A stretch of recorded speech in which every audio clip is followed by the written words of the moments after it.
this has to almost become an addiction.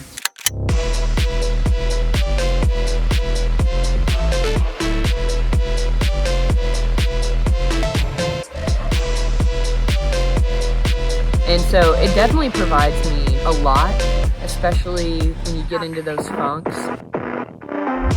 This race means so much more than just a physical achievement. It's like an emotional lesson, a spiritual lesson, a mental lesson.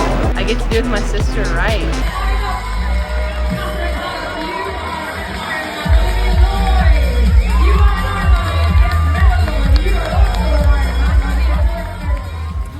Hey there, it is me, Olivia. I'm in Waikiki Beach in Oahu right now.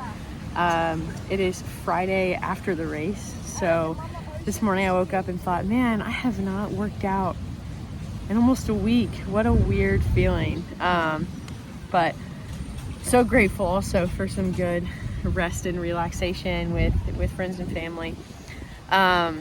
Just wanted to kind of share some of the things from the race that I really valued and that are inspiring me, and even maybe a favorite memory or two. So, gosh, the race overall was just such an incredible experience. Right before I hopped in the water, my sister Meryl looked at me and said something that we've talked a lot about over the years, and she said, hey, just remember when you feel like you can't do it, just know that Christ in you can. And then she was like, wait, even when we can do it, Christ can anyway. Which to me, to her, to us, that's such a meaningful thing, and that's something that I'll never forget for the rest of my life. And it kind of reminded me of like the privilege of suffering that we get in Ironman. Like throughout the race, I just thought so much about how it's like a privilege to get to be out there and be in pain, and like to check in with our bodies to see how far we can push it. So it was just incredible. But something that I'm going to value forever about that race is, one, I mean, every lady out there made history that day. First all women's race for a world championship in history. So I think that is really, really cool. On a more personal level of what I valued from the race was, there's gonna be a common theme here. It's being with my sister out there, but I just had a lot of family supporting me and cheering me on. And of course, being out there with all of our TS2 teammates was incredible. But I think the top thing was the people. I really valued the people. There was so much encouragement out there. Some discouragement at times as well. I had a great time on that swim with the girl. She was not very happy with how close everyone was swimming next to each other. I'll say that. But yeah, just valued all the encouragement and the support from people on the sidelines. Of course, teammates. Huge shout out to Levi. Levi saw a side of me that I don't like to show. Lots of tears and lots of discouragement when I thought my race was maybe over, or that I was going to be one of the ones crawling through at midnight. So he was right there and just encouraging me and telling me, you gotta eat, girl. You gotta get in calories, when the only thing I was doing every step was swallowing what was left in my stomach. So had a little bit of a rough time on the run, but Levi was a huge encouragement along the way, as well as my dad and Skylar, which is my sister's fiance, and also Coach Nick. He was there over the phone for a portion, but also in person, cheering me on. So that is something that just meant so much to me. In terms of what's kind of inspiring my next dream, I mean, I have a bone to pick with Kona. That was kind of what I walked away with. Mile 80 on the bike, I started getting some major stomach cramps and couldn't even stay in aero really at all, which is not like me. I enjoy it. Like, I like the position. I think it's comfortable for me, and I can definitely feel a difference. And not being able to be an arrow for the last few miles was super discouraging and sad. I'll say the last, like 32 miles was really upsetting. And it slowed me down a lot, and my stomach problems just persisted until probably mile 11 of the run. I've never used the bathroom in a race before, or never stopped to use the bathroom in a race before. I'll spare you the rest of the details, but had to do that a few times, which was super frustrating for me.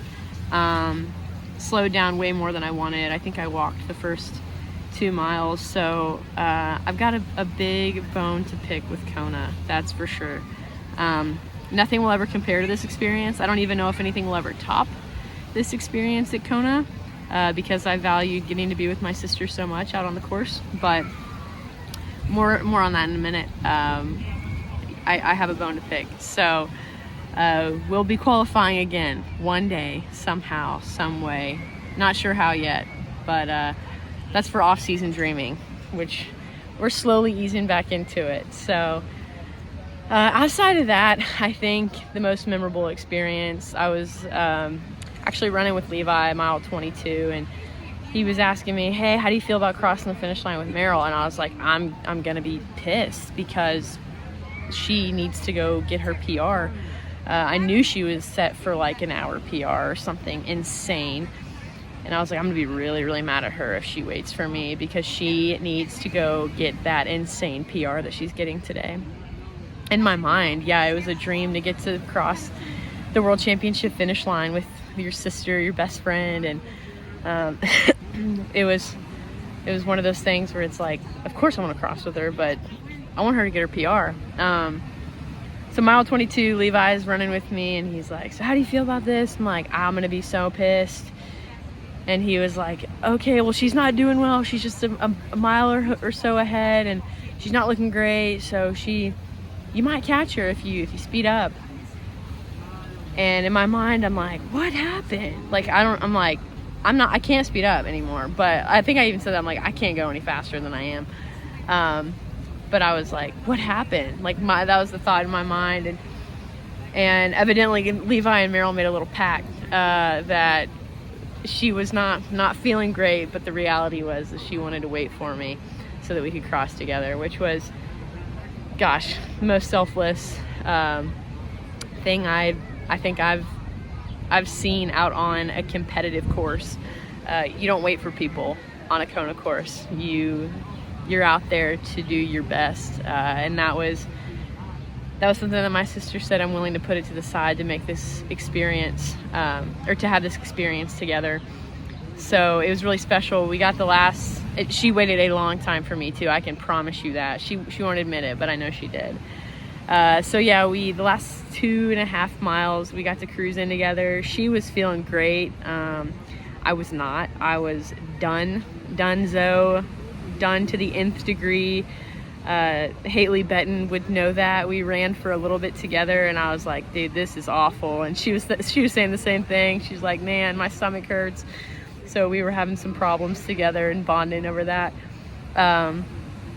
So I caught up with Meryl. We ran into a few people. We saw Nate right after we hit mile 25. So at that point, you're just like, I'm almost there. I am so close. I was pretty delirious. Smiling was more of like we came down that last little hill, and Meryl and I got to share a few things together, how it was not, she was like, you don't need to say a word, but like, I just want you to know this and this and this. It was hard for me to even like form words. She's like, I just need you to know this, this, and this. And I was just like, man. And I was like, I was like, yeah, same. And that was a moment I'll never forget. Like, I remember everything about it. I remember seeing the Hoka signs. There was an AG1 tunnel off to the left, but we were going to turn right to the chute. And she was like, I wouldn't be here if it weren't for you. And I was like, same. Like, I wouldn't be here if it weren't for you either. So that moment of getting to share how inspiring each other's journeys have been to each of us was really special. And then coming down the chute. My parents have been a huge part of our journeys as well, and I was like, can we stop and give him a kiss on the cheek? And she was like, yeah. I was like, we're gonna break 12, so we don't need to worry about that. She was like, okay, great. So we were running down the chute, saw all my extended family, and they were losing it. It was awesome. And then saw my sister and her husband and my niece. Got to give my niece a little kiss, and then my parents were sitting right next to them. So gave them a quick kiss on the cheek and told them we loved them. And Meryl and I grabbed each other's hands and headed to the finish line. Again, she was feeling phenomenal. She could have ran faster, probably even longer. I mean, she was on fire that day. Knowing what kind of, just like, I would love to know what she could have done if she didn't wait. But she's a phenomenal athlete. So anyway, we crossed the finish line. Super excited with one another. Exhausted, that's for sure. But that is by far the most valuable memory I will take from that race. There was so much that happened, but that was absolutely the highlight. Getting to cross with my best friend and my sister was just so special. So Meryl said at one point, she was like really torn. She's like, I don't know if Olivia wants to cross alone. Like, I don't know. Because I can get pretty competitive, not gonna lie. And she was like, I don't know if Olivia will want to cross alone or if she'll be okay crossing with me. And Levi showed Meryl a picture of him and his dad, Coach Nick, crossing at Muncie for Levi's first 70.3, and he was like, there's nothing more special than this. So I think that played a huge role in Meryl deciding I'm gonna wait. So she waited for me, and we did it. So as I've already told the story, but it was great.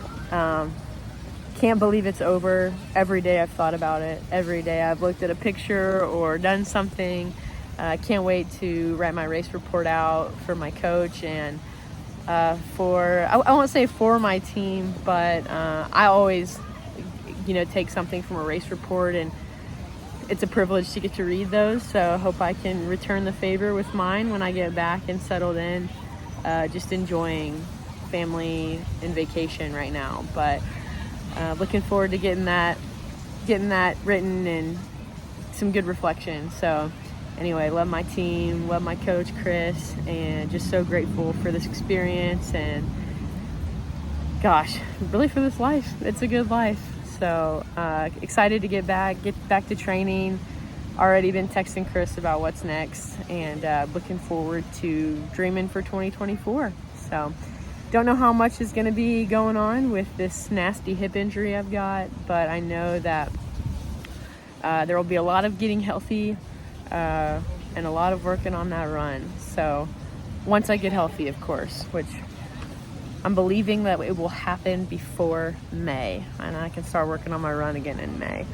So we're just going to put our head down, get some good strength and rest in, and making sure that I'm eating well and hydrating well, and getting ready for next year.